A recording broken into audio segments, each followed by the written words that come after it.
Oh, hey, how you doing? Hey, on the next episode of Putting the Pieces Back Together, we're going to welcome our dear friend Charlie Eadie, a West Point grad, Army veteran, all-around good guy, on the board of directors at Purple Heart Homes. He's going to talk about what our life was like in the Army and what transition was like. We're going to discuss and remember our friend Dale Beatty, who passed away 5 years ago this month, the co-founder of Purple Heart Homes. And we're going to have Devil Dog Devin on with Project of the Week. Hoorah! Yeah. That's all you need to know. We won't talk about spy balloons or any other shenanigans like that. We're going to talk about all good things. So join us. It's coming up next. Do that each and every day for great folks, and we're glad to be back with everybody today on Valentine's Day. I've been seeing a lot of that land lately. Matter of fact, maybe a little too much of it. A lot about what? I've been seeing a lot of that great land of ours lately. You have. You've been on the move. A lot of secret missions, a lot of clandestine operations. Are they still secret after they air on Fox News? No, evidently not. So I mean, is any American watching, or just the Russians and the Chinese? Well, everybody's watching something. Yeah. Right? I mean, so you can't hide from anything Did you see anymore. those Super Bowl project ads? I did see those. Yeah, That's pretty neat. impressive, man. Yeah. Shout out to Lane and Paul and our Super Bowl committee that did so much great work to make that happen, and certainly to Lamar, who did a phenomenal job making sure Mr. Huth had an accessible bathroom. And Yeah, that was cool. for those of you that have not seen it, you can check out the Purple Heart Homes social media pages, about any of them, anywhere you find your social media, and you can find Purple Heart Homes and be able to see the great work that our team has done out there to make sure that our veterans have safe, accessible housing. Yeah, it was really good, man. Really good. Great to have opportunities like that, and people that believe in what we're doing, and Fox Sports, and all the fine folks out in Arizona. Yep. It was a good time. And man. Fox Tech came out, too. I didn't realize that. They have an entire division committed just to technology for things like social media, and it's not all just the TV cameras and all that stuff, but they got some amazing employees. That's crazy. A lot of veterans. This one particular veteran I met out there, he not only was an Air Force veteran. I guess you got to be smart to work in Fox Tech. I don't know if they accept Marines there, Devil Dog, but Come but yeah, the first shot across the bow. he is also a police officer, a full-time police officer, and works at Fox Tech, and so Wow. So yeah, and Fox Tech is a offshoot of Fox International or Fox Corp, I guess. And yeah, they call it Big Fox. And Big so Fox. There's a bunch of subsidiaries. The Big Old Hairy there. Fox. I remember there used to be a radio station in Charlotte called the Big Old Hairy I Fox. don't think that's the same. Oh, okay. I don't think that's the same. So, well, we got a great show lined up for you today. Our guest today is Charlie Eadie, and he's a dear friend of ours, and we're really excited to have him, and a board member. Yeah, holds us accountable. Yeah, does he hold us accountable on the radio, or was it kind of gloves off here? I'm not sure. He's our first board member guest that's on the show, so this is true. I'm not real sure how this is going to go. But Yeah, that's right. I think the way this works is the only one they hold accountable is me. So maybe you get a pass and I get fired. a pass, and you get fired. So, well, ladies and gentlemen, the last show for John Gallina today. Mark this on your calendar. So, awesome, man. Well, happy Valentine's Day today. I need you to do a shout out to. So today, in 1988, my grandfather passed away on Valentine's Day, and so I want to shout out to my mom, Sarah, who remembers this day. My grandfather was a really special man in our family, and I was just telling Devin before the show, my grandfather was a pyromaniac. He loved to burn, not like criminally, but he loved to burn leaves, and so we had sort of this tradition every year at Thanksgiving where he would light all the leaves on fire at my aunt's house on East Broad Street. And it would inevitably every year it would get out of control, and we would have to call our friends at Cool Spring Volunteer Fire Department to come put it out. And he just thought that was the greatest thing ever, right? I mean, he just thought it was great. He loved to watch the leaves burn, and have fond memories of my grandfather, Maury Gaston, who was a great man in our community, did a lot for the folks in Iredell County, and so I'm remembering him today. And we're also remembering... Bill Beatty passed away on February the 12th. Yep. In 2018. Yes, it's been 5 years ago. Yeah. And so definitely want to remember him and give a shout out to Belinda and his kids, Dustin and Lucas and Sophia, and his mom, Celine, and his sister and their family, Amber. Yeah. It's a tough day for them. Tough day for us to remember that. But we were, as time passes between losing somebody, you tend to gravitate towards the things that made you happy about them, and so we. For those that don't know, Dale was the co-founder of Purple Heart Homes. Lost both of his legs in Iraq in 2004, and then him and John came back here, and our community built a house for Dale. Through John's leadership and a lot of community support and veteran support. And the idea for Purple Heart Homes kind of gravitated organically out of that event. And so that's the reason why over 1,045 veterans, I think is what I checked yesterday, have been helped, was because, Dale and John got injured back in 2004, and so the worst day of their lives became the best day for a lot of other veterans, and so I shared just we're a couple very thankful for Dale. A couple of little funny jokes here. We had to laugh about the injury so often and really just kind of help us cope with it. But oftentimes Dale would say things like, "Well, I'm the legs.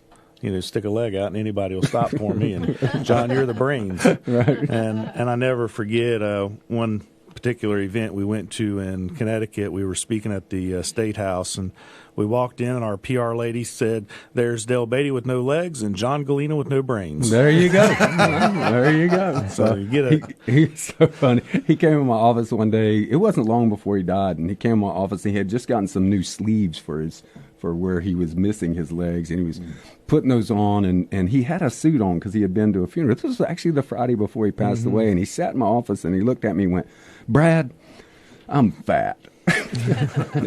And I went, "Well, Dale, no, man, you're good, man." "No, I'm fat. And my dad called me fat the other day." He said, "Well, I need to do something about that." And I said, "Well, let's get on a training program." God bless him, man. Yeah, made me laugh. He had a great sense of humor and a crooked smile. Yeah, his smile was just crooked as all get out, man. So, so did we remember Dale? And if you've got any memories of Dale, and you'd like to, and you're listening or watching on Facebook, maybe you could put a couple memories in the comments, and that'd be helpful, man. So let's get to our guest. Charlie is just a great guy. Known Charlie now, really met him just after Dale passed away. I think you might actually met Dale a few weeks prior to, and Charlie will share that story. But Charlie's a West Point graduate, and one of the significant things I want to call out about Charlie and West Point is he graduated number 2 in his class, and as I understand, he was either 1 push-up or 1 second short on his run from graduating number 1. So we'll hear about that story, and then hear about all his escapades in the Army and the journey that brought him to where he's at today as a entrepreneur and just an all-around great American that's continuing to support veterans and support our community. So, Charlie, welcome. Thanks, guys. Great to be here. First, just wanted to say Happy Valentine's Day. Give a shout-out to my wife, Jamie. Love you, babe, and appreciate you putting the pieces back together for me many, many times. But great to be with y'all. Hope you have a great day with your sweethearts. Awesome. I've got my sweetheart right here. Oh, gosh almighty. There it is. Another flag. Personal foul. 15-yard penalty. Automatic first down. I better correct that just in case my beautiful bride is listening. Happy Valentine's Day, Corey. And you're my only sweetheart. Lord have mercy. I don't know. Miss Tammy over here doesn't seem to be getting too upset. No, she's not. She's just she's too big. He's my sweetheart. Good for you. Good for you.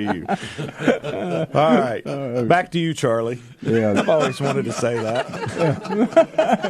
Charlie, give us a little bit about your history, bio, all that stuff, who you are, where you're from, and all that. Yeah. So I grew up in Santa Cruz, California. Barely graduated high school. Actually told a judge, if you let me off, I will join the military and straighten out. So I enlisted in 1999 as a combat engineer. Went and served in the 25th ID out in Hawaii, and did really well there. Once I got into a structured environment, that really helped me out a lot. I credit the Army with being a really success-oriented institution.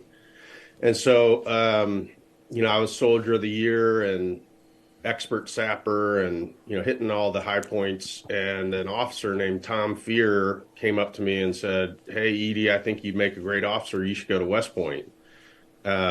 At which point I told him, "Hey, I really appreciate that, sir, but you need to look at my high school transcript first because I joined the Army for a reason, and it wasn't because I was going to West Point." But he persisted and pushed me to apply. So I did, and then Major Fear PCS'd, and I got a call back from the admissions department, and they said, "Hey, Charlie, we got your application here. We don't know what the heck you were thinking. You're not competitive at all."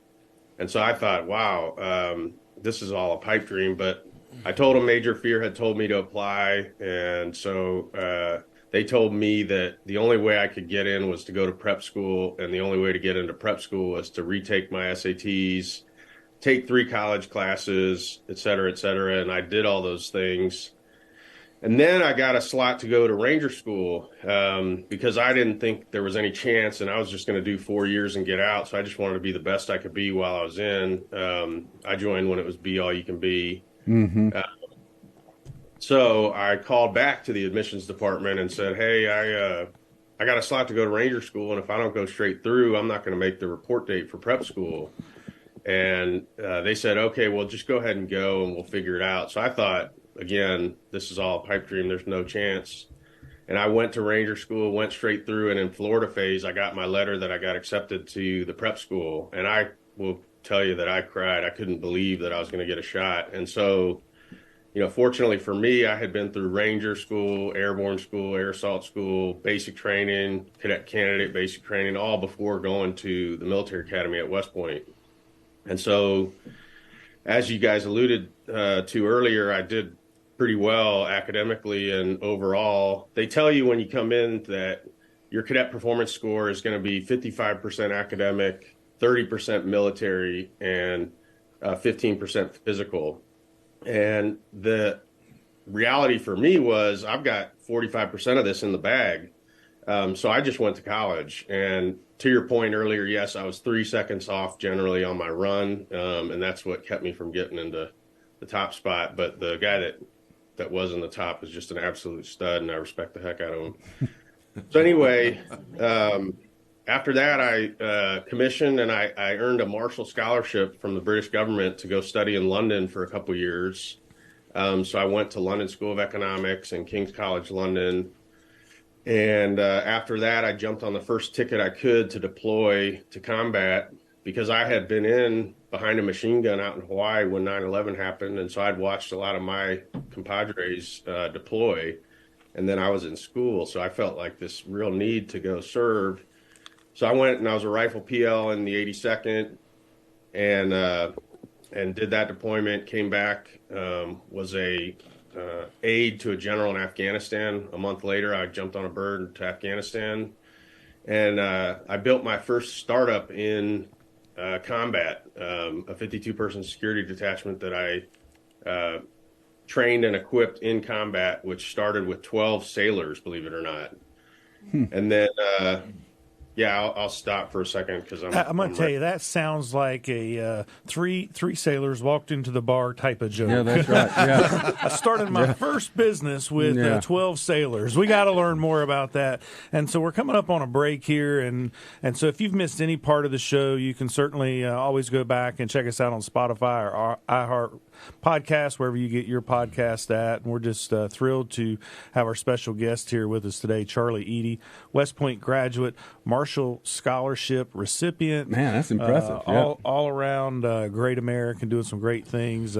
Ranger, combat veteran. For those of you that don't know, sapper is somebody that goes out and searches for mines. That was something that Charlie mentioned. So to be an expert mine detector, they call Dale and I mine stomping monkeys, but more about that a little bit later.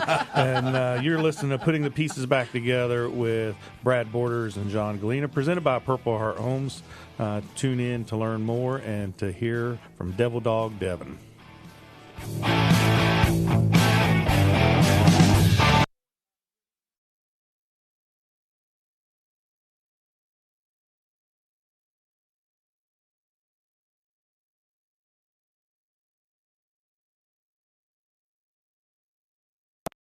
Oh, Yeah, that's what I've been doing. I've been trying like, hey, Yep. what's going So we on? back live. Yeah, he's live now. All right. So, Charlie, we'll stay live during the commercial breaks on Facebook here. Tell us a little bit more about your time. We got about 2 minutes, so tell us a little bit about your time in Ranger School. In Ranger School, yeah. Yes. Called Operation Carry Heavy Stuff and starve your. did you bust your shin on a cypress stump down in Florida phase? Did I what? Did you bust your shin on a cypress stump down there in Florida phase? For sure. Yeah, no, it was probably the most difficult endurance event that I've done. I would say selection for Special Forces was a little more intense physically for a concentrated period of time, but Ranger School really tested your mental fortitude to continue on in the face of severe adversity. So I remember thinking while I was in it that if I could just fall and break my leg, that would be a good. Now, I've heard your story before, but you talk about, really that plebe year for West Point really wasn't so bad after Ranger School. No, definitely not. So people often ask because I barely graduated high school and I had a 1.86 GPA my last 2 years in high school. And I graduated second in my class overall and academically. And they ask, how did I do it? And I tell them straight up that it was because I went to Ranger School. 3 hots in a cot made good sense to me coming into West Point. And so, plebe year was rather easy for me. The academics are challenging, but I didn't really mind if, most of the kids that were yelling at me or hazing me were typically younger than me, so it didn't really bother me a whole lot compared to an RI, a Ranger instructor. That's really cool. Now, when we go back live, I want to hear a funny story about your time in the service. So I'm sure between Ranger School, West Point, and active duty as a lieutenant, you've got some funny stories there. I don't know about what it was like for a captain if they had funny stories, but I'm sure as a lieutenant there were.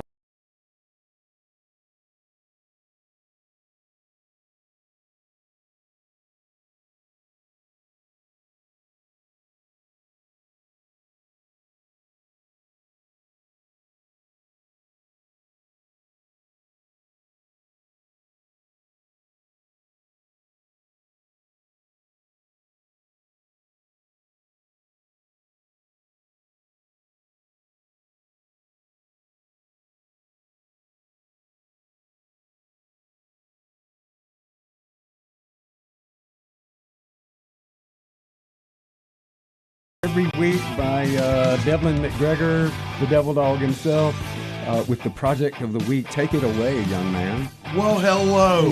Yeah, hello. You had your coffee this morning, didn't you? Yeah, a little bit. Giant cup of coffee. Yeah. Well, yeah, I got to get something to get me going in the morning. You do not need anything to get you going. I've got enough pep, I've been working on that. I'm thinking about seeing the doctor, getting my energy levels up. It's call out for a prescription of Adderall for you. I'm just wondering, did you roll over in the bed this morning and shout "Happy Valentine's Day" and just make her wake up and hello, she beloved. hit the alarm Happy clock? Valentine's Day. There was a moment when I considered that, but then I also considered whether I wanted to sleep in the bed tonight. Yeah. So and stay married. Yeah, and stay married. But no, I just got up early and fixed my sweetheart breakfast. Good for you. Yeah, Good so, kind. sorry, John. I'm already claimed as Valentine as well. So it's just all putting right. that out there.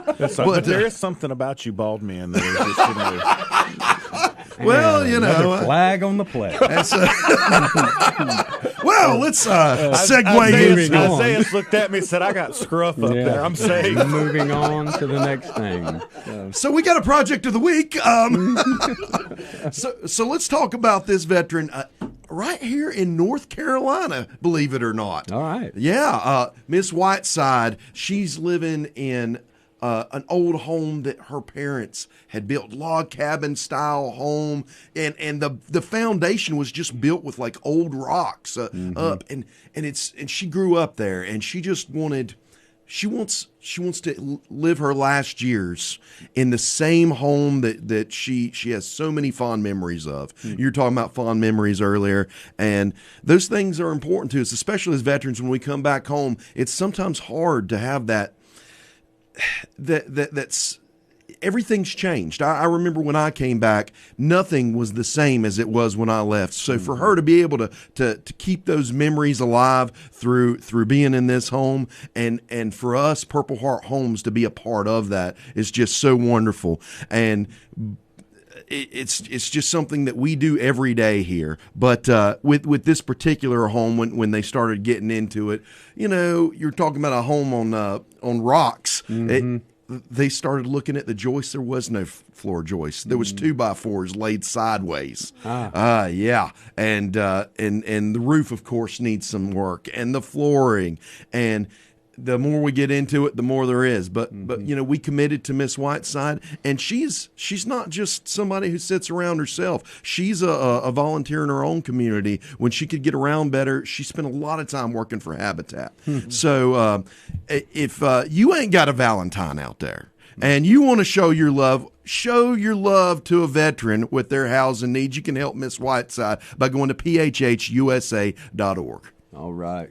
That's Thank great, you, Devil Dog. Thank you so much. Is the project, we're in the middle of that We're project. in the middle of it. So Okay. we've got the funds for all the things that we committed to. But we're finding out she's on kerosene heat. And, we'd really like to change that for her, too. But, there's only so much to go around for each veteran. And so if you want to help Miss Whiteside, you could directly help her by going to again, phhusa.org. So, Devil Dog, tell us about why heat is still important right now. I heard you and some little squirrel-looking animal was on TikTok last week. Oh, Pluxatawny Phil. Oh, yeah. He seen his shadow. Yeah. Yeah, but I don't know about them groundhogs. I hear they're good weather predictors, but we got 6 more weeks of winter, so we need to keep them veterans nice and warm. And you can help us do that over there at the website. That's great. At the www.com. phhusa.org. All right. All right. So I Devil Dog, believe thank you. Charlie's got a funny story for us here, and tell us a little bit more about his time in service and what he's up to now. Charlie? Yeah, so the story that comes to mind is actually from Sapper Leader Course, which is like the engineer's version of Ranger School. And I went to that course after graduating from West Point because I wanted to learn how to give operations orders in the field because I hadn't had to do that as a young enlisted guy. So anyway, they try to make it as intense as possible in the field problem. And so that means lack of sleep and, carry heavy stuff. And we were in a patrol base, and at Sapper School, they would actually let you stand up to stay awake. So I was so tired that I stood up, and I was kind of standing next to a tree to, provide some security. And next thing you know, I wake up to a Sapper instructor right here in my face, and he said, "Hey, Sapper, I bet if you stop leaning against that tree, you'd stay awake." And I about, lost it and turned to the guy next to me, who was a young Green Beret, and he chewed Lancaster, big chaw. I said, "Hey man, give me a dip of that," and so I could stay awake. And that was the start of tobacco use, unfortunately, but the only way I could stay awake because it was so strenuous. You didn't eat it and swallow it, did you? Which would be No. that would be painful. Got it? Yeah. No way. Yeah. No way. Awesome. So, so West Point, you finished up at West Point. You got your commission, came out as a lieutenant, and what happened? What happened after that? And you went. I guess you went on the 82nd and deployed, and then you got the itch to go be a Green Beret at one point, didn't you? That's right. So I was actually deployed to Afghanistan, and I was an aide to a general and the commander of that brand new security detachment with the 12 sailors. and that was an interesting exercise. But I asked if I could go to selection, so I went to selection on my mid-tour leave. I showed up directly from Afghanistan to SWIC at Fort Bragg and tried out for Special Forces. Got picked up for 7th Special Forces Group, which covers South and Central America. And I grew up in California speaking Spanish, so it seemed like a good fit. And then I went back to Afghanistan and finished my deployment, and then came home and went to the 82nd to jump and get my jump pay for the year, and then went down to the career course in Fort Benning for the next key developmental school that you do as an officer. So I was a captain at the time, and yeah, I was planning to go SF, but stuff changed for me. Yeah. So, Charlie, I want to back up just a little bit, too. I think there's some interesting parts of your story that you had mentioned the officer that had referred you to West Point, and you two crossed paths again years later. Would you tell us a little bit about that story and just you never know whose desk you're going to stand across from. That's right. That's right. Yeah. So, the way I perceived it was that Major Tom Fear had pointed me in the right direction. He recommended that I go to West Point, and I had to jump through a bunch of hoops to get in. And he had PCS, and this is before we were all on email. This is like 2002. Email is just kind of becoming a thing. And so fast forward to 2006, it must have been, and I was getting interviewed for the scholarships. And so we were doing a mock interview, and this officer asked me, why did I decide to join the Army and go to West Point? And I told him the story I told you guys earlier. And he stopped the interview. He said, hold on, time out. You're about to graduate. What about that guy, Major Fear? You got to look him up and invite him to your graduation. So I went back to my room at West Point and pulled up Army Knowledge Online and looked him up. And no kidding, he had just reported back to West Point as a lieutenant colonel in the math department. So I picked up the phone and called him, and it was like a day hadn't gone by. He said, oh, yeah, you must be a firstie. And I said, sir, I got to come shake your hand. So I go into his office and shake his hand and say, thanks so much for pointing me in the right direction, is the way I said it. And I gave him my brag list. Hey, I'm second in the class. I'm a regimental commander. I'm on the parachute team. I won the national championship, blah, blah, blah, blah, blah. And none of that would have been possible without you pointing me in the right direction. So he responded and said, Charlie, that's so great. I'll never forget when Colonel Jones, the director of admissions, called me and said, hey, Tom, we've got this kid you recommended, and he's really borderline. What's the deal? And I told him, hey, sir, I understand he looks bad on paper, but he's really turned his life around. And if I were a betting man, I'd put my money on him. And so I found out that I basically got in the back door of the academy. And then I asked him to, one, write me a letter of recommendation for the Marshall Scholarship because he could round out my whole story. And two, asked him to pin on one of my bars with the superintendent and my grandpa, who was the one who told me to join the Army because I'd get promoted faster. So anyway, yeah, so you couldn't make it up. Crazy serendipitous interaction. Isn't that funny how looking good on paper seems to be, in the military and many other places, looking good on paper is what people are looking for. And sometimes the paper is not a direct reflection of who people really are.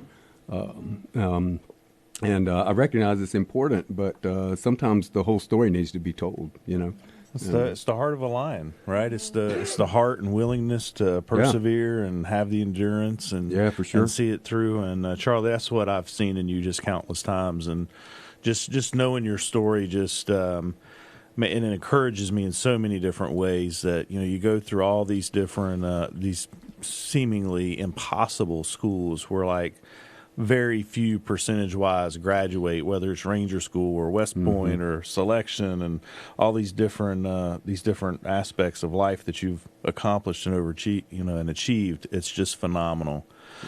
So after, hey, you do all that, the SF thing doesn't work out, and then at some point you decided to, there was a transition point, right? For coming out of uniform. Yeah. It wasn't so much that I decided, but the Army asked me to kindly leave because I made a big mistake back in 2012. I unfortunately got arrested, and that ended my career. And I would argue that was probably one of the hardest transitions that I've made, and harder than Ranger School, harder than selection. It was trying to land on my feet after a big mistake. And, the other thing that was difficult about that was you can kind of take for granted your service and what that makes you feel like. So getting out of the Army, not intentionally, and all of a sudden having your identity stripped away and trying to find really purpose was the thing that I found a void in my life was I felt like I didn't have purpose. I wasn't doing something bigger than myself. And so not because I chose to do it, but because another West Point grad gave me a call and said, hey, I need a leader to come turn this business around. I found myself in the construction industry, doing, interestingly enough, VA hospital construction, which I have to say I love the VA for taking care of me. But when you're a contractor working for the VA, it is quite bureaucratic and tough. So anyway, that's what I ended up doing initially out of the Army was transition into an executive in a small construction company doing VA hospitals. So what has been like, you say that transition was like the hardest thing. It was harder than all the stuff that you did in the Army. And so what's been, here we are, 11 years post separation. What's been sort of your fallback? I mean, how do you overcome and find that new mission and purpose, within yourself, to keep on going? Because literally, I was just on the phone yesterday with a veteran who started a nonprofit for the combat controller community from the Air Force, who are the guys that kind of call in the fast movers for those that are listening, on the ground with different special forces units and SEALs and all of that, and that the suicide rate, among that community and the special operations community as a whole of the veterans who come out of that is extremely high, inordinately high, and so here we are, 11 years later, and we're talking to Charlie Eadie.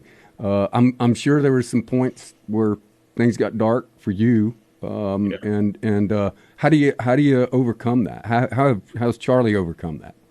Yeah, so a couple things keep me moving every day, and one is I am eternally grateful for being introduced to Purple Heart Homes. I had come down here to the Carolinas for a family reason, got connected to another construction company, and was asked to do business development for them. And I think it was Parker that hit me up and asked me to sponsor an event or something. And all of a sudden, these pieces started to come together. Okay, I'm in the industry. I'm in construction. Here's a nonprofit that does construction and helps disabled vets of every era. To me, that's, really compelling. And it created a purpose for me, to serve vets.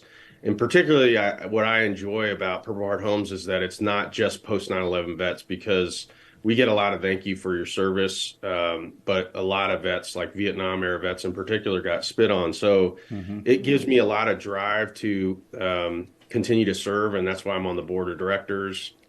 The other thing I'm passionate about is mental health. As you kind of alluded to, Brad, I have had dark points in my life, and I actually was diagnosed in 2020 with PTSD and bipolar disorder, which is a very challenging disorder to manage, but you can manage it effectively with medicine and therapy. And so I speak about it publicly because I think that there are other folks out there that may hear my story and understand, what I was going through and relate to the darkest point that I faced when I was hospitalized for suicidal ideations. And so I hope that by sharing the story, some folks may find hope and belief that they can overcome, because I have, and I've rebounded from a really dark episode in my life. That's really critical, man. That is really critical. Thank you for sharing that. Thanks for being vulnerable here today on the show. We're going to take a break, and we're going to come back, and we're going to hear Charlie how Charlie has come back from that and is now giving away his life to others through his service. So thanks so much. Just putting the pieces back together.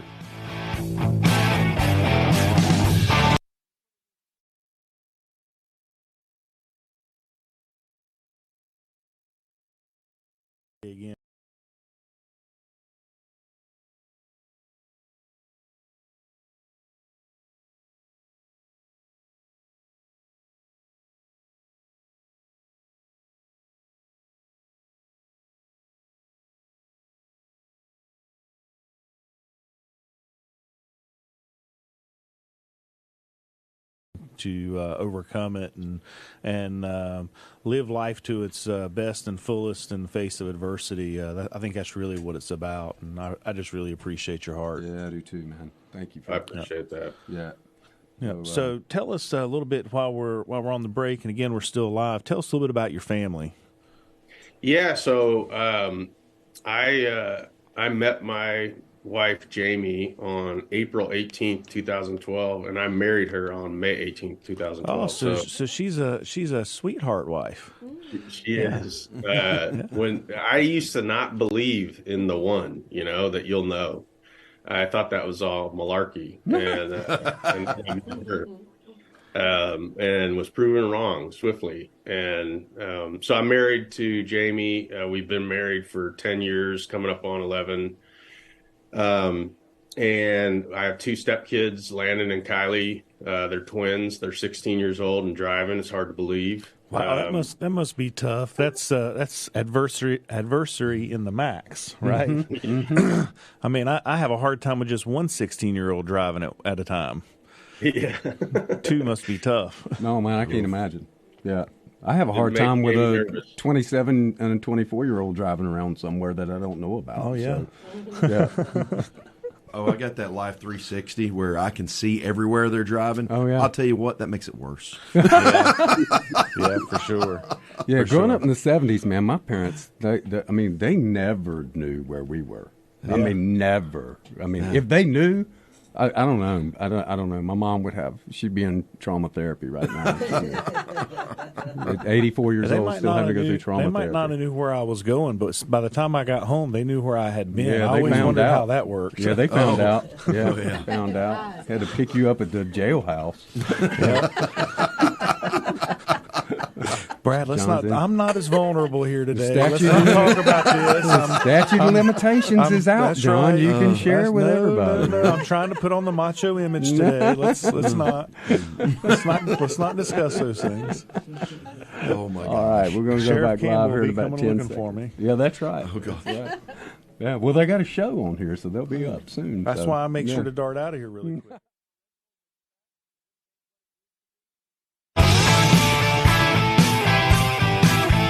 Hey, welcome back to Putting the Pieces Back Together, presented by Purple Heart Homes. You can find out more about us at phhusa.org. We are continuing our discussion with Charlie Eadie, West Point grad, Army veteran, overcomer of challenges and still overcoming. And we're really glad you're here today, brother. And tell us about how you got involved.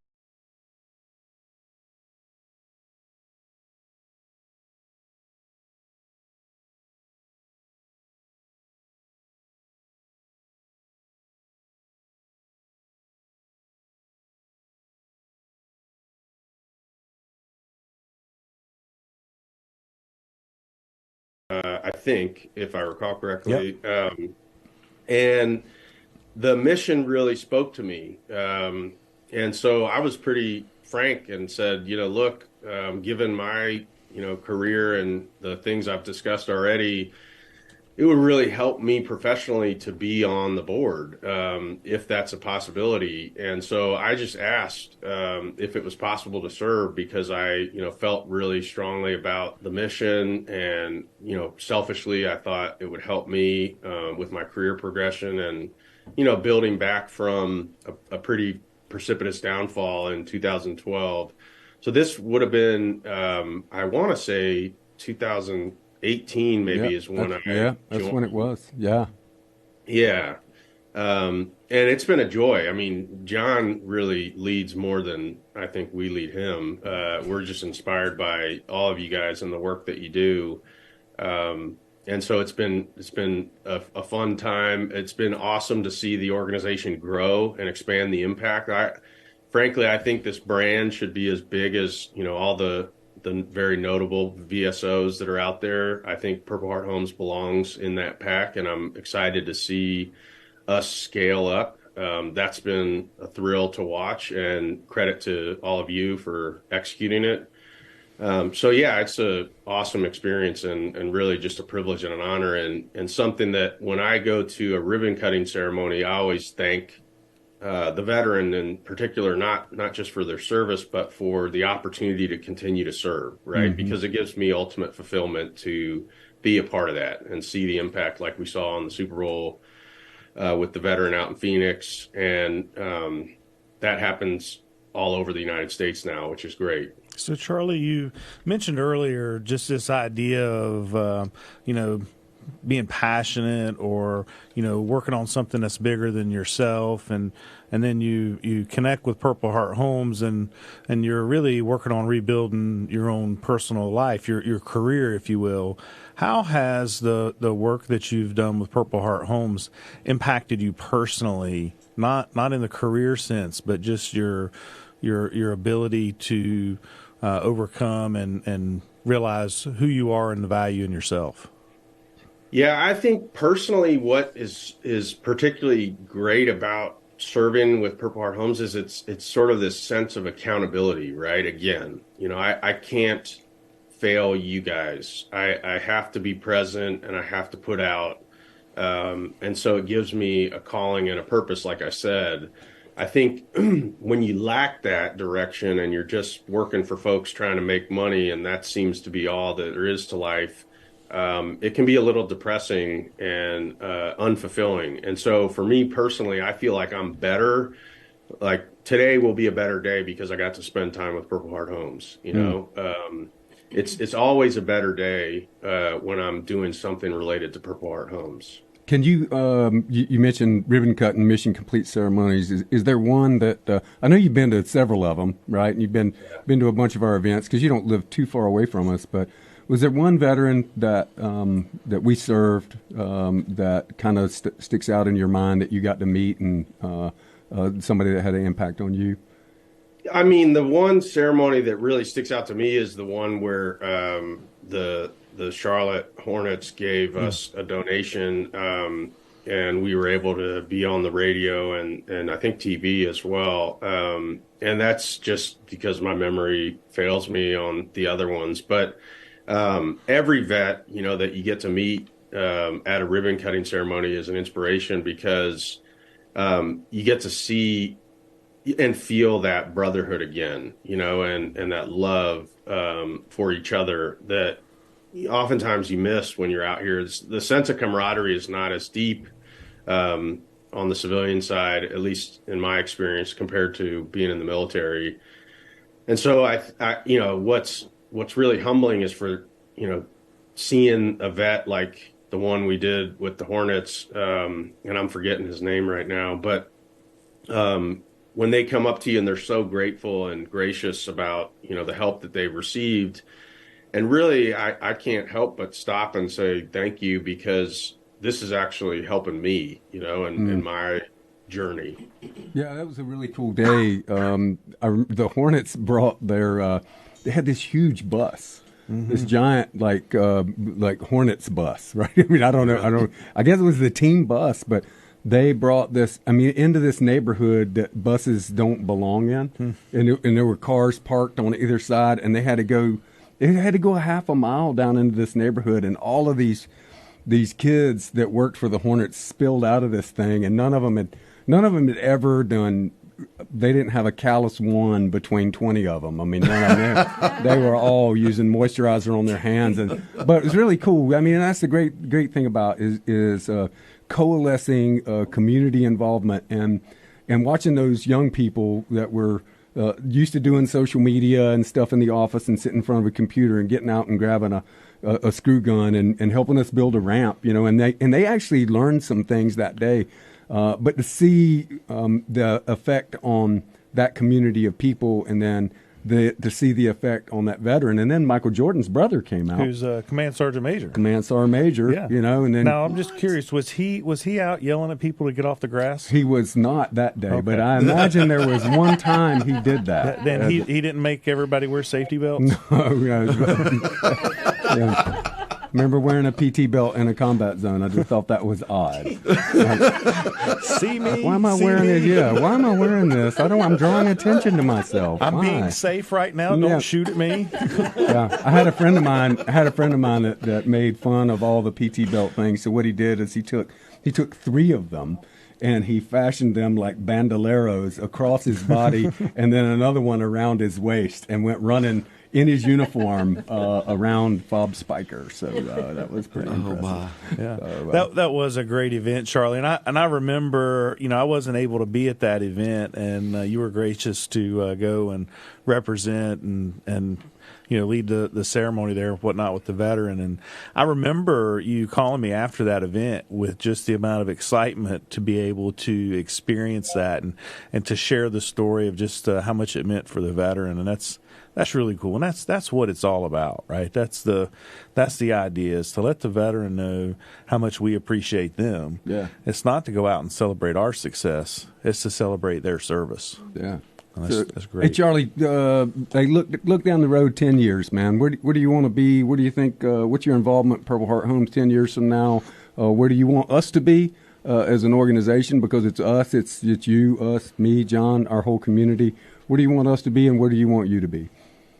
Yeah, so first and foremost, the most important thing is the mission. So I want to see Purple Heart Homes have chapters in every state in the United States and be, as big a brand as, say, Wounded Warrior Project. I don't see any reason why we can't accomplish that. The impact, the partnerships with, other organizations like Habitat for Humanity. I see, this as the hockey stick moment for Purple Heart Homes as we speak. We are going through great, growth, and you guys are doing an incredible job scaling up the business and, importantly, analyzing, your processes and systems and setting those up for growth.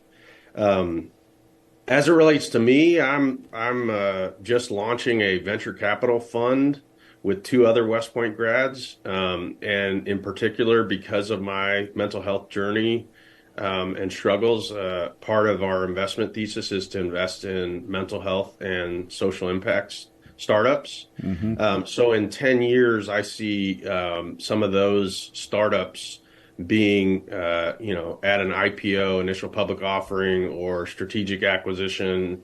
And my hope is that I become very wealthy and able to be a primary donor to Purple Heart Homes. That's what my goal is, to be able to give back. We hope that as well. I'm glad we're being so bold in Yes. this conversation. But Charlie, let me just say, the work that you've done is phenomenal in its own right, and I'm just so thankful for that, and just want to continue to see you be a part and help us grow. Your knowledge and education and background helps us to be able to do just that, and so we greatly appreciate that. And I agree, it is through the partnerships and through the brand development that'll help us continue to grow. And I want to learn a little bit more. There's some other parts to your story here that I think are important, in particular how it relates to relationships. And, I share this often, and I hope that the show is encouraging to the youth that are listening, or maybe even to their parents, that West Point's a phenomenal school in its own right, what you learn. But the network outside of that, I think, is the best in the world. I mean, just that network. Would you speak a little bit to that and how that's helped with that transition? Absolutely. Hands down, the best network that I think you can be a part of. The Association of Graduates, I would put up against any institution like Harvard or, the other service academies. West Point, I think, takes the cake. It would not be the same story if it were not for that network, right? Mm-hmm. When I was down and out, trying to transition and, accepting job offers and then getting them pulled back because of my, background, and trying to navigate that whole, transition, I reached out to the network. And that's how I landed ultimately, was through, a relationship with one grad who introduces me to another, and that grad calls me to come lead their business. So I can't say enough about how tremendous our network has been. And fortunately, I've had the good, opportunity to serve as the president of the West Point Society here in Columbia, South Carolina. I just recently stepped down, but it's been awesome to see, all the generations, and from the young kids that are just coming out of school and they're going through their basic course here at Jackson to, we've had 1940s grads show up to events. Not so recently, but it's just amazing to connect with them all, and they will all to a T pick up the phone if you call. Yeah. So if there's somebody listening right now that's struggling with depression, anxiety, undiagnosed, diagnosed, what's your man? How do you? What's your advice? How would you give guidance? Yeah, I would say definitely reach out. Don't do it alone. There are a lot of resources. You could look up Stop Soldier Suicide is a good organization that's working on the cause. There are hotlines to call. There are friends and family that will help. So the number one thing I think that people in crisis struggle with is, the I would call it ego that prevents you from reaching out for help. Yeah. And that's the reason I try to be as vulnerable and transparent as I can here with y'all, because my hope is that somebody listening might be going through a dark time and they hear that there is hope, right? I don't know what it was inside of me, whether it's the Ranger Creed, I will never quit, or my belief in a higher power, but something when I was, really down and out, I had, bought a rope and planned to do, a bad thing. And something inside me said, don't quit, man up and face this thing. And so I went and got help, and that was the best thing I could do. Awesome. So my message is get help. Don't be too proud.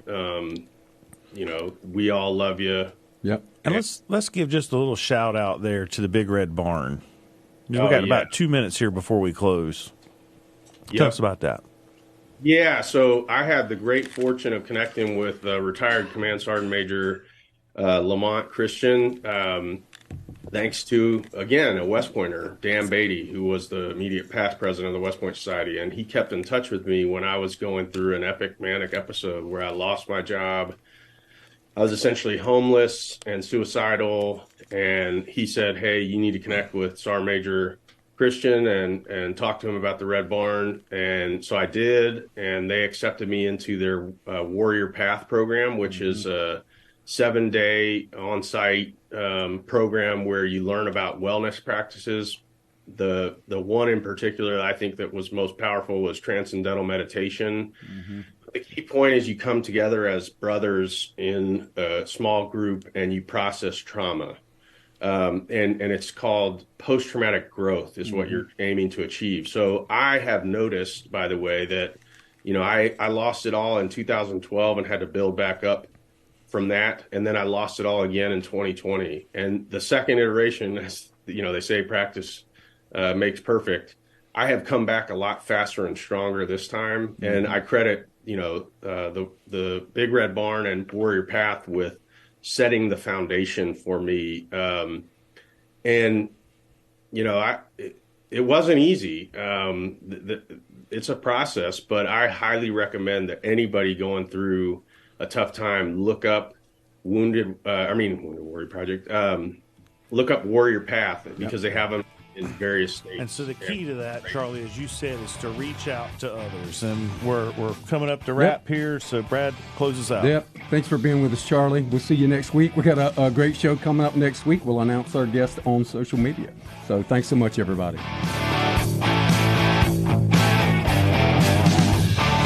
You've been listening to Putting the Pieces Back Together with John Gallina and Brad Borders. Join us again next Tuesday at 8 a.m. and Saturday at 5 p.m. for Putting the Pieces Back Together on News Talk WSIC.